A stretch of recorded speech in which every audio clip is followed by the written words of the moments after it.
ಪ್ರಭುವು ನಮ್ಮ ಮೇಲೆ, ನಮ್ಮ ಕುಟುಂಬದ ಮೇಲೆ, ನಮ್ಮ ಮಕ್ಕಳ ಮೇಲೆ ಆಶೀರ್ವಾದಗಳ ಮಳೆಯನ್ನು ಸುರಿಸುತ್ತಾರೆ.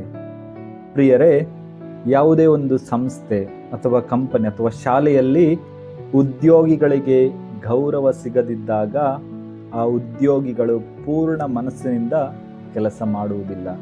ಆದ್ದರಿಂದ ಆ ಸಂಸ್ಥೆಯ ಬೆಳವಣಿಗೆ ಕುಂಠಿತವಾಗುತ್ತದೆ.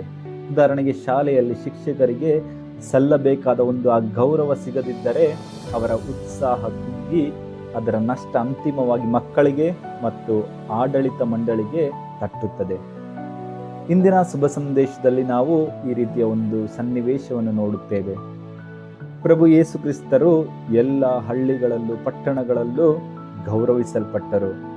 ಆದರೆ ಅವರ ಸ್ವಂತ ಊರಿಗೆ ಬಂದಾಗ ಅಲ್ಲಿ ಅವರಿಗೆ ಗೌರವ ಸಿಗಲಿಲ್ಲ. ಇವನು ಆ ಬಡಗಿಯ ಮಗನಲ್ಲವೇ ಎಂಬ ತಾತ್ಸಾರ ಮನೋಭಾವ ಜನರದಾಗಿತ್ತು. ಅವರ ಅಪನಂಬಿಕೆ ಮತ್ತು ಅಸಡ್ಡೆಯಿಂದಾಗಿ ಯೇಸು ಅಲ್ಲಿ ಹೆಚ್ಚಿನ ಅದ್ಭುತಗಳನ್ನು ಮಾಡದೆ ಬೇರೆಡೆಗೆ ತೆರಳಿದರು. ಬೇರೆ ಇಲ್ಲಿ ನಾವು ಕಲಿಯಬೇಕಾದ ಒಂದು ಪಾಠ ಇದೆ.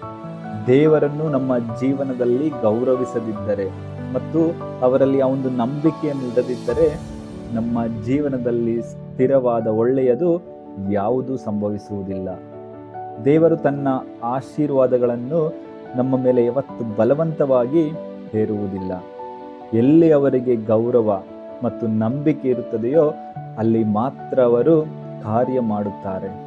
ಆದುದರಿಂದ ನಾವು ದೇವರನ್ನು ಪೂರ್ಣ ಮನಸ್ಸಿಂದ ನಂಬಬೇಕು ಹಾಗೂ ಆರಾಧಿಸಬೇಕು.